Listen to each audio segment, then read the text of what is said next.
Shut up, you old hag. The words cut through the kitchen air like a knife. I freeze, my hand still holding the spatula over the burning pancakes. Did my own son just call me that? Did Marcus really just speak to me the way his wife Karen does to store clerks? But let me back up. You need to understand how we got here. 3 months ago, I opened my door to find Marcus and Karen standing there with suitcases and sad faces. Mom, we lost our jobs, Marcus said, looking at his shoes. The company downsized. We can't make rent this month. Karen stood behind him, arms crossed, already looking annoyed like this was somehow my fault. What was I supposed to do? He's my son. I raised him alone after his father died when Marcus was 12. I worked double shifts at the diner to keep food on our table. I helped him through college, celebrated when he got his first real job, cried happy tears at his wedding. When your child needs help, you help them. That's what mothers do. So I said yes. Of course you can stay here. We'll figure this out together. That was my first mistake. The second mistake was believing them when they said it would just be for a few weeks. Just until we get back on our feet, Karen promised with that fake smile she uses when she wants something. We'll help out around the house. We'll find jobs quickly. 3 months later, I'm still waiting for either of those things to happen. Every morning starts the same way. My alarm goes off at 5:30. I shower, get dressed, and head to the kitchen to make breakfast for 3 people instead of 1. I've been doing this for 93 days straight. Not because anyone asked me to. Not because anyone thanked me for it. But because if I don't, there won't be any breakfast at all. Marcus sleeps until 8. Karen sleeps until 9. They both act like room service is included with their free housing. This morning felt different though. I woke up with a tight feeling in my chest, like something was about to snap. I stood at my kitchen counter, looking at the bills spread out like a paper fan. Electric bill. Water bill. Groceries for 3 people. Gas for 2 cars since they still expect me to fill up their tank. My pension check covers my living expenses for 1 person. It does not cover 3 people living like teenagers with no responsibilities. I started making breakfast anyway. Pancakes, because Marcus mentioned yesterday that he missed my pancakes. Bacon, because Karen only eats the expensive kind. Fresh coffee, because they both complain if I use yesterday's grounds. I'm whisking batter when I hear Karen's voice upstairs. I can't believe she's making us live like this, she's saying to Marcus. Her voice carries through the thin walls of my 40-year-old house. Look at this place. The carpet is ancient. The bathroom has 1 tiny mirror. How am I supposed to get ready for job interviews in this dump? Job interviews. That's rich. I've seen her leave the house exactly 4 times in 3 months, and 2 of those times were to get her nails done. Marcus mumbles something I can't hear. Karen's response is crystal clear. Your mother is suffocating us. She hovers constantly. She acts like we're children who can't take care of ourselves. I stop whisking. The batter drips from my spoon back into the bowl. And she's always so needy, Karen continues. Good morning, sweethearts. Did you sleep well? Can I make you eggs? Would you like orange juice? It's pathetic. She has no life of her own. My face burns. I have no life of my own because I'm too busy taking care of both of them. I hear footsteps on the stairs. I go back to whisking, pretending I didn't hear anything. The pancakes hit the hot pan with a satisfying sizzle. The bacon starts to curl at the edges. Coffee drips into the pot, filling the kitchen with its rich smell. Marcus appears first, hair sticking up in every direction. He's wearing the same clothes from yesterday. He hasn't done laundry since he moved in. Guess who's been washing his clothes? Morning, he grunts, not looking at me. He goes straight to his phone, scrolling through social media while I put his breakfast together. Karen arrives 10 minutes later, already dressed in a designer outfit I recognize from her closet. She's going somewhere today, but I doubt it's a job interview. She looks at the plate I've prepared and wrinkles her nose. These pancakes are too thick, she announces. And the bacon is overcooked. I've been making pancakes for 30 years. I know how to make pancakes. I can make new ones, I offer, because that's what I always do. I try to keep peace in my own house. Don't bother, Karen says. I'm not really hungry anyway. She takes 1 sip of coffee and makes a face. This is weak. Don't you know how to make coffee? Something inside me starts to crack. Marcus looks up from his phone, irritated. Mom, can you stop hovering? We're not kids. The words hit me like a slap. Stop hovering? In my own kitchen? Making breakfast in my own house? I was just trying to help, I say quietly. Karen rolls her eyes so hard I'm surprised they don't fall out of her head. Help? You're suffocating us. We can't breathe in this house without you asking if we need anything. I stare at her. This woman who has contributed exactly $0 to household expenses. Who leaves her dishes in the sink for me to wash. Who uses my bathroom like it's her personal spa. Who's been sleeping in my guest room for 3 months without paying rent. Maybe if you had your own life, Karen continues, you wouldn't be so desperate for our attention. The spatula trembles in my hand. My chest feels tight. I've been holding my breath without realizing it. That's when Marcus explodes. Shut up, you old hag, he shouts, slamming his phone down on the counter. We're sick of your guilt trips every morning. The kitchen goes silent except for the pancakes burning on the stove. Karen laughs. Actually laughs. Like watching my son call me an old hag is the funniest thing she's ever seen. I turn off the stove. The burned pancakes stick to the pan, black and ruined. Just like everything else in this house since they moved in. Without a word, I untie my apron and drop it on the counter. My hands shake as I fold it neatly, the way I've done every morning for 30 years. Some habits are hard to break, even when your world is falling apart. Where are you going? Marcus asks as I head toward the stairs. I don't answer. What's the point? He just called me an old hag. His wife thinks I'm pathetic. Nothing I say will change their minds. In my bedroom, I pull out the old suitcase from under my bed. It's the same one I used for my honeymoon 40 years ago. The leather is worn soft from years of family vacations, back when we were actually a family. I start packing. Not everything. Just enough clothes for a week. My medication. The book I'm reading. The photo of my husband that sits on my nightstand. I leave behind the family pictures, the ones where Marcus is smiling and looks happy to be with me. Those feel like lies now. My phone buzzes. A text from my sister Rachel. Coffee today? I have news. I stare at the message. Rachel lives across town in a little apartment above her flower shop. She's been asking me to visit more often, but I've been too busy taking care of Marcus and Karen. Too busy being the perfect mother and hostess. I type back, can I stay with you for a while? The response comes immediately. Of course. What happened? I don't know how to explain it. How do you tell someone that your child just broke your heart? That you feel like a stranger in your own house? I just write, I'll explain later. Downstairs, I can hear them talking. Karen's voice is louder now, more confident. She's being dramatic. She'll come down in a few minutes and apologize. Maybe we were too harsh, Marcus says, but he doesn't sound convinced. Please. She needed to hear it. Someone had to tell her the truth. The truth.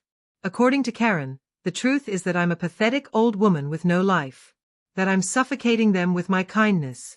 That my efforts to help are really just desperate grabs for attention. Maybe she's right. Maybe I have been living my life through my son. Maybe I forgot how to be anything other than Marcus's mother. I zip up the suitcase and take one last look around my bedroom. This room has been my sanctuary for decades. I've cried here, laughed here, planned dreams here. I've worried about Marcus through countless sleepless nights, celebrated his victories, mourned his failures. Now it feels like a museum of a life that's over. I pick up my purse and the spare key to Rachel's apartment. She gave it to me last Christmas, just in case of emergencies. I never thought I'd need it. Walking down the stairs feels like walking to my own funeral. Each step echoes in the quiet house. Marcus and Karen are in the living room now, sitting on my couch, watching my television, breathing my air like they own the place. I'm leaving, I announce from the doorway. Marcus looks up, noticing my suitcase for the first time. Mom, where are you going? Away. Karen mutes the television.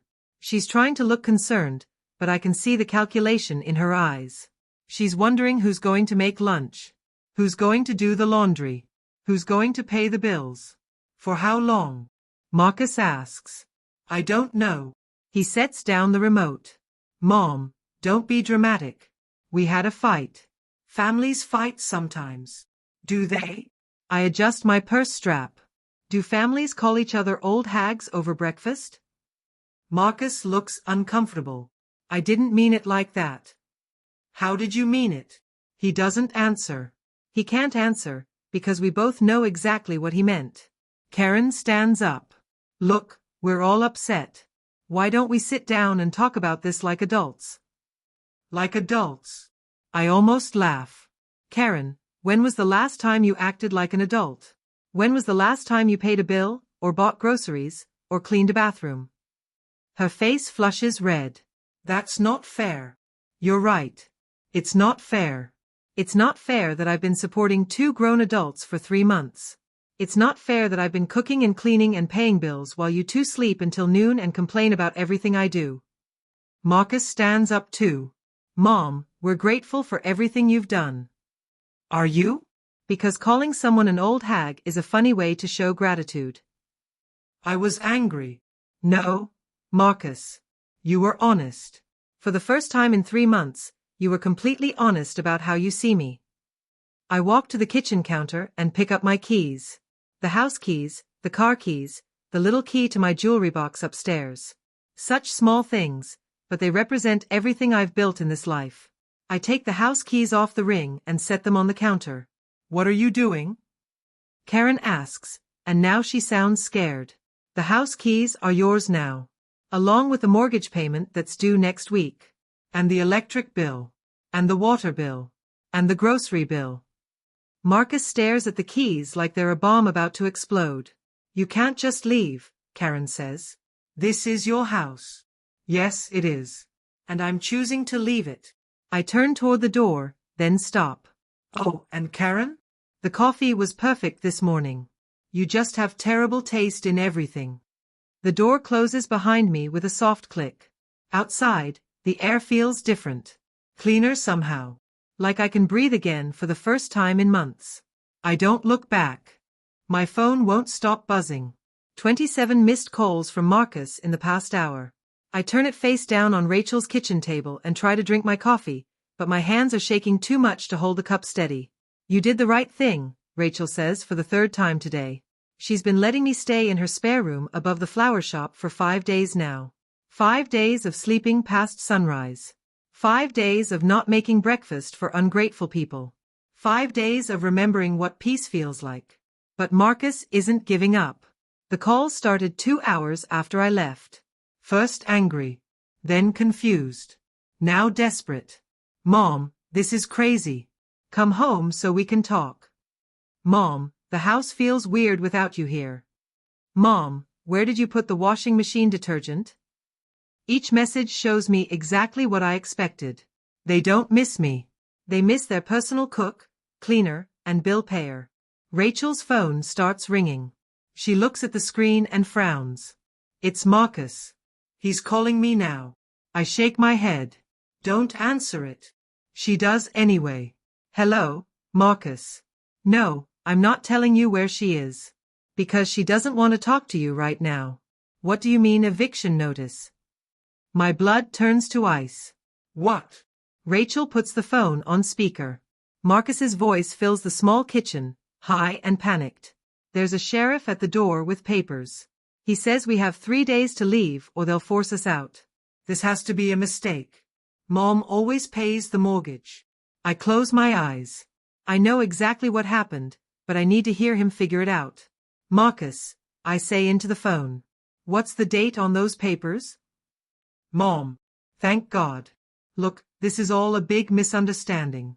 The bank says we're 3 months behind on payments. That's impossible, right? You would never let that happen. 3 months. The exact amount of time he and Karen have been living in my house. The exact amount of time I've been stretching my pension check to cover 3 people instead of 1. The bank doesn't make mistakes about money, Marcus. But you said the mortgage was due next week. I said it was due next week. I never said I had the money to pay it. Silence. Then Karen's voice in the background, shrill and demanding. What is she talking about? Marcus, what is she talking about? I'm talking about reality, I say calmly.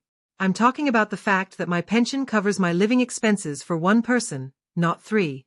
I'm talking about grocery bills that tripled overnight. Electric bills that doubled. Water bills that went through the roof because someone takes hour-long showers every day. You never said anything about money problems, Marcus protests. When exactly was I supposed to bring that up? During breakfast while you called me an old hag? Or maybe during dinner, which I also cooked and paid for every single night. Rachel squeezes my hand. Her face is angry, but not at me. She's finally hearing the whole story. Mom, we didn't know. We can fix this.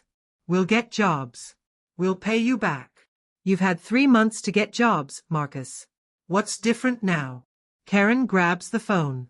This is ridiculous. You can't just abandon your family over a little argument. A little argument? I laugh, but there's no humor in it. Karen, you've been living in my house for free for 3 months. You've eaten my food, used my electricity, slept in my bedsheets that I wash. You've contributed exactly $0 to any household expense. And when I made you breakfast this morning, your husband called me an old hag. That was a mistake. People say things when they're angry. No, Karen, that was the truth. And the truth is, you both see me as nothing more than a free hotel with maid service. That's not true. Then prove it. Pay the mortgage. Pay the electric bill. Buy groceries. Clean the bathroom. Do your own laundry. Act like the adults you claim to be. The phone goes quiet. Then Marcus comes back on, his voice small and scared. Mom, we don't have that kind of money. We don't have any money. Then you have 3 days to figure it out. You can't be serious. Where are we supposed to go? I stand up and walk to Rachel's window. Down below, people are going about their normal lives. Walking dogs, buying flowers, heading to work. Real adults handling real responsibilities. Marcus, I raised you by myself after your father died. I worked double shifts at the diner while you were in school. I saved every penny to help you through college. I've been solving your problems for 30 years. So help us now. No. The word comes out stronger than I feel. You're 32 years old. Karen is 29. You're both healthy, educated adults. Figure it out. But we're family. Family doesn't call their mother an old hag over breakfast. Family doesn't take advantage of generosity and then complain about it. Family doesn't live like teenagers while their mother goes broke supporting them. Rachel nods approvingly. She's been waiting for me to say these words for years. So what are we supposed to do? Karen shouts into the phone. Get jobs. Find an apartment. Pay your own bills. Live like grown-ups. In 3 days? You've had 3 months, Karen. You chose to spend that time complaining about my coffee and sleeping until noon. Marcus comes back on the phone. Mom, please. I'm begging you. We'll lose everything. You never had anything, Marcus. You've been living on borrowed time in borrowed space with borrowed money. Now the bill is due.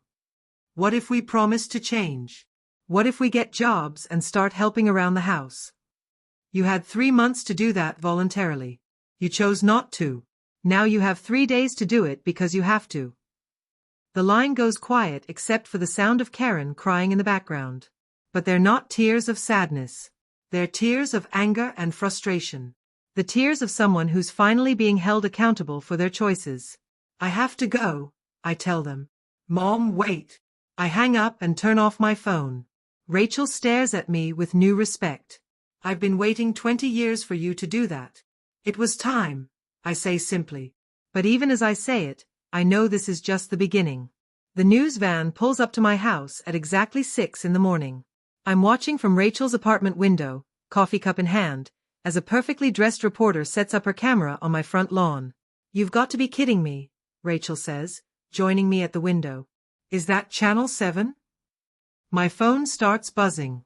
Text messages from neighbors, friends, people I haven't heard from in years. All asking the same thing. Is that you on the news? I turn on Rachel's small television. There's my house on the morning show, looking shabby and sad in the harsh camera lights. A banner runs across the bottom of the screen, Local mother abandons family, facing foreclosure. The reporter's voice is smooth and concerned. We're here at the home of Margaret Chen, a 67-year-old woman who apparently walked out on her family 5 days ago, leaving them to face foreclosure alone. Margaret Chen. They got my name wrong. It's Margaret Morrison. But that's the least of my problems. Marcus appears on screen, looking exhausted and defeated. He's wearing the same clothes from yesterday, his hair uncombed, his face unshaven. Karen stands beside him, dabbing at her eyes with a tissue. My mother just left, Marcus tells the camera. She said she was going to the store, but she never came back. Now we're losing our home and we don't know what to do. I nearly choke on my coffee. Going to the store? I told them exactly why I was leaving. I told them exactly where the house keys were. I told them exactly what bills were due. Did you have any warning that your mother was struggling financially? The reporter asks. None at all, Karen says, her voice thick with fake emotion. She handled all the bills. We trusted her completely. We had no idea she was letting the house go into foreclosure. The lies pour out of her mouth like water. No idea? I left them a stack of overdue bills on the kitchen counter. I told them exactly what they owed and when. We're asking the community for help, Marcus continues. We love our mother and we want her to come home. We're worried about her mental health. Mental health. Now I'm not just a deadbeat mother. I'm crazy too. Rachel mutes the television. This is unbelievable. They're making you look like the villain. They are the victims, I say quietly. In their minds, anyway. They've never had to face consequences for their choices. This is all my fault for enabling them. My phone rings. Unknown number. Hello. Is this Margaret Morrison? The voice is young, professional. Yes. This is Jessica Wong from Channel 7 News. We'd like to get your side of the story. I almost hang up. Then I remember Karen's performance on television. Her crocodile tears and calculated lies. What would you like to know? Well, your son says you abandoned them without warning. He says you were handling all the finances and they had no idea about the foreclosure. That's interesting, I say calmly. Because I left them a stack of overdue bills on the kitchen counter. I told them exactly what was owed and when. I also told them where the house keys were and that they were responsible for the mortgage payment. Jessica pauses. So you're saying they knew about the financial problems? I'm saying they've been living in my house for 3 months without paying rent, without paying utilities, without buying groceries, and without getting jobs. My pension covers my living expenses for one person, not 3 unemployed adults. Unemployed adults? My son Marcus is 32 years old. His wife Karen is 29. They've been out of work for 3 months but they've made no effort to find new jobs. They sleep until noon, complain about everything I do for them, and expect me to support them indefinitely. That's very different from what they told us. I imagine it is. It's also the truth. Jessica's voice gets more interested. Would you be willing to do an on-camera interview? I look at Rachel, who nods encouragingly. Yes, I say. But not at the house. I don't want to give them more ammunition to use against me. 2 hours later, I'm sitting in Rachel's flower shop, surrounded by bright daisies and fresh roses. The contrast with Marcus and Karen's grim performance is obvious and intentional. Tell me what really happened, Jessica says when the camera starts rolling. I tell the truth. All of it. How Marcus and Karen moved in without a plan. How they never looked for jobs. How they treated me like hired help in my own house. How they called me an old hag over breakfast and laughed about it. Do you have any proof of these claims? I pull out my phone and show her the bank statements. My pension checks, automatically deposited. The mortgage payments, getting smaller and smaller as the money ran out. The grocery receipts, tripling in size after they moved in. These are from last month, I say, showing her the electric bill. $230. The month before they moved in, my electric bill was $85. Jessica nods, taking notes. What about their job search? I never saw either of them apply for a single job. Karen left the house 4 times in 3 months, and 2 of those times were to get her nails done. Marcus spent his days on his phone, playing games and watching videos. They claim they were looking for work. Then they should have no problem showing you their job applications, their interview schedules, their rejection letters. If they were really trying to find work, there would be evidence. The interview continues for 30 minutes. I answer every question honestly, calmly, without attacking Marcus or Karen personally. I stick to facts, to timelines, to documentation. When it's over, Jessica shakes my hand. This will air tonight at 6. I think people will be very interested in hearing the full story. That evening, Rachel and I watch the news together.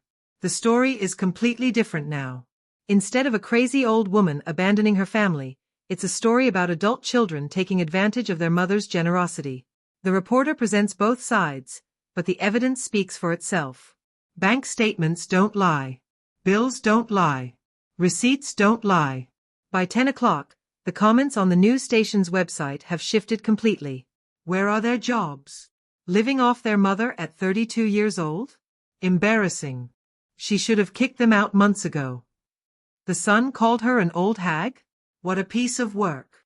My phone starts ringing again. But this time, it's not Marcus calling to yell at me. It's strangers calling to support me. The auction gavel hits the wooden block with a sharp crack. Sold to bidder number 43 for $215,000. I stand across the street from my house, watching strangers celebrate buying my life. 35 years of mortgage payments, and it sells for less than I still owed on it. The math is simple and cruel. A young couple shakes hands with the auctioneer.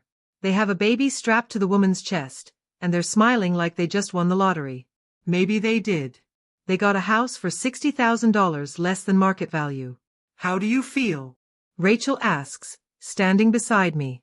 Free, I say, and I mean it. The word surprises me as much as it surprises her. Marcus and Karen sit in their car at the curb, everything they own crammed into the back seat and trunk. They look like refugees from their own lives. Karen is crying, but not the fake tears she used for the TV cameras. These are real tears, the kind that come when you finally understand that actions have consequences. The new owners notice me watching and wave. They seem nice. Normal. The kind of people who probably won't call each other names over breakfast. I wave back. Are you really okay with this? Rachel asks. I spent 35 years in that house. I raised Marcus there. I buried my husband's memory there. I built my whole life around being the perfect mother, the perfect homemaker, the perfect woman who never asked for anything. A moving truck pulls up. The new owners start directing workers toward the front door. Life moves on quickly when you're not the one falling behind. Maybe it's time I figured out who I am when I'm not taking care of everyone else. Marcus gets out of his car and walks toward me. He moves slowly, like an old man, even though he's only 32. 3 weeks of real responsibility have aged him. Mom? I turn to look at him. He's lost weight. His clothes are wrinkled. He hasn't shaved in days. I'm sorry, he says, and his voice breaks on the words. I'm so sorry for everything. For what I said. For how we treated you. For all of it. I know you are. Can you forgive me? I study his face. This is the little boy who used to crawl into my bed during thunderstorms. The teenager who cried when his pet hamster died. The young man who called me first when he got his driver's license, his first job, his engagement. I forgive you, Marcus. But I can't forget. What does that mean? It means I love you. I always will. But I'm not your safety net anymore. I'm not your mother first and my own person second. Karen gets out of the car and walks over. She looks terrible. Her perfect hair is flat and greasy. Her designer clothes are wrinkled. Her nails, usually painted bright red, are chipped and broken. Mrs. Morrison, she says quietly, I owe you an apology. What I said about you was wrong. How I treated you was wrong. Yes, it was. We've learned our lesson. We both got jobs at the warehouse. We're going to rent a small apartment. We're going to make this right. That's good to hear. Marcus steps closer. So you'll help us get back on our feet? Maybe co-sign for an apartment lease? Just until we save up enough for a deposit. The request hangs in the air between us. Even now, after losing everything, He's asking me to fix his problems. No, Marcus. I won't. His face falls. But we're family. Family doesn't call their mother an old hag over breakfast. Family doesn't take advantage of love and generosity. Family doesn't expect someone else to solve their problems. We've changed. We understand now. Good. Then you'll understand why I need to take care of myself for once. Karen wipes her eyes. So what are we supposed to do? Exactly what you're doing. Work. Save money. Find an apartment. Live like adults. But it's so hard, she whines. Yes, it is. Being an adult is hard. Paying bills is hard. Making responsible choices is hard. That's why most people start learning these skills when they're 18, not 32. A woman approaches us from the direction of the house. She's middle-aged, wearing a business suit, carrying a clipboard. Excuse me, she says. Are you Margaret Morrison? Yes. I'm Sarah Chen, a reporter with the Herald Tribune. I've been following your story since the TV interview. I'd like to ask you a few questions. Marcus and Karen exchange nervous glances. They've been avoiding reporters since the truth came out. What would you like to know? Well, there's been some interesting developments. Several people have come forward with information about your son and daughter-in-law. What kind of information? Sarah flips through her notes. 3 different employers say they never actually applied for jobs, despite claiming they were actively looking for work. A neighbor says they saw them at the casino twice a week during the day. And the nail salon confirms that Karen was a regular customer, spending money on manicures while claiming to be broke. Karen's face goes white. That's not true. I have receipts, Sarah says calmly. $40 manicures, twice a month, for 3 months. That's $240 spent on nail care while you were supposedly too broke to help with household expenses. I needed to look good for job interviews. What job interviews? According to the employment offices, you never actually applied anywhere. Marcus grabs Karen's arm. We should go. Wait, Sarah says. I have one more question for Mrs. Morrison. There's been a lot of support for you online. People are calling you brave for standing up to entitled adult children. How does that make you feel? I think about the question. A week ago, I was the villain in their story. The crazy old woman who abandoned her family. Now I'm some kind of hero for refusing to enable bad behavior. It makes me feel like I should have done this years ago, I say honestly. Sarah nods and writes something down. Last question. Any regrets? I look at the house one more time. The moving truck is almost loaded. The new family is taking pictures in front of their new home. Life is moving forward, with or without me. Yes, I say. I regret waiting so long to put myself first. Marcus and Karen walk back to their car without another word.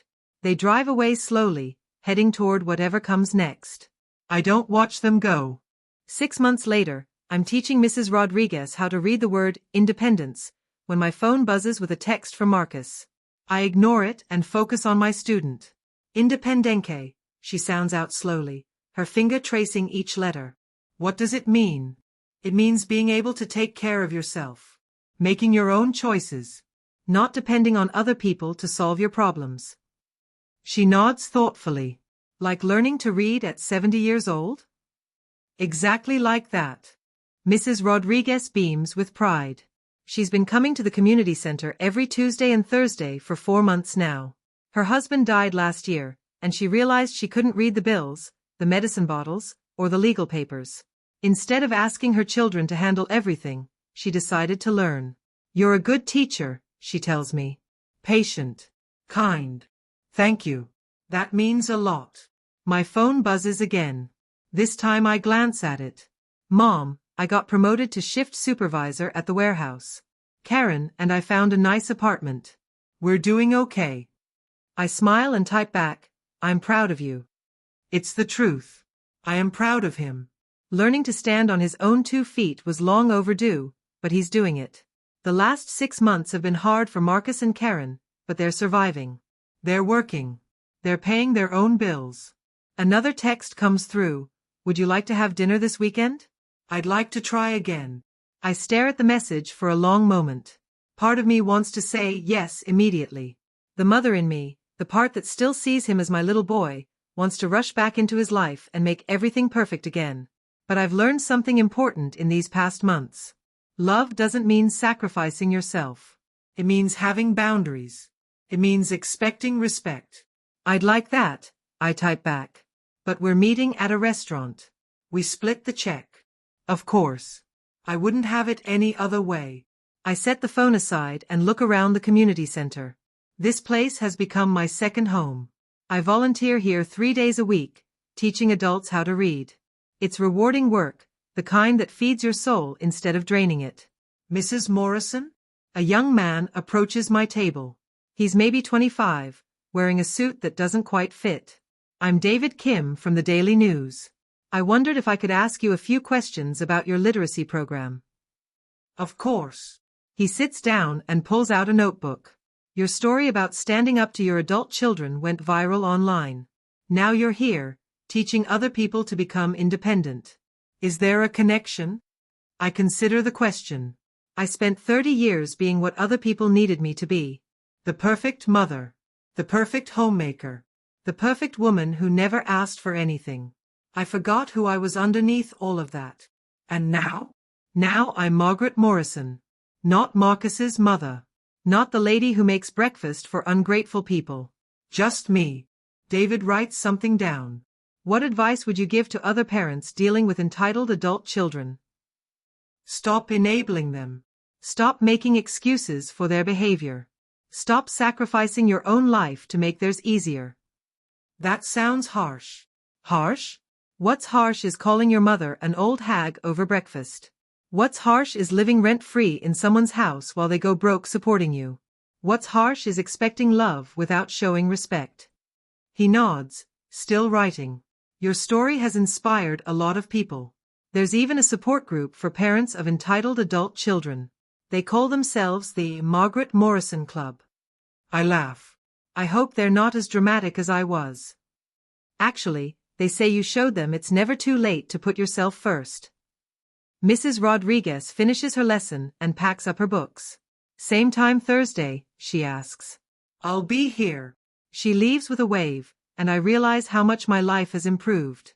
No more walking on eggshells. No more making breakfast for people who don't appreciate it. No more paying bills for adults who should be handling their own responsibilities. David closes his notebook. One last question. Do you miss your old life? Sometimes I miss the illusion of it. The idea that I was needed, that I was important because I was taking care of everyone else. But not the reality? The reality was that I was slowly disappearing. I was becoming smaller and smaller, making myself less important so other people could feel more important. My phone buzzes with another text. This time it's from Rachel, book club tonight. Are you coming? I type back. Wouldn't miss it. Book club. Something I never had time for when I was busy being everyone's personal assistant. Now I read 2 books a month and discuss them with other women who have their own opinions, their own lives, their own stories. David stands up. Thank you for your time. The article will run next week. What's the focus going to be? How setting boundaries can transform your life. How it's never too late to start over. After he leaves, I sit alone in the quiet community center. In an hour, I'll go home to my small apartment. I'll make dinner for one person. I'll read my book without anyone asking me to fix their problems or solve their crises.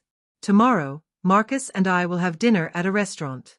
We'll talk like adults, not like a mother and her dependent child. We'll split the check because that's what equals do.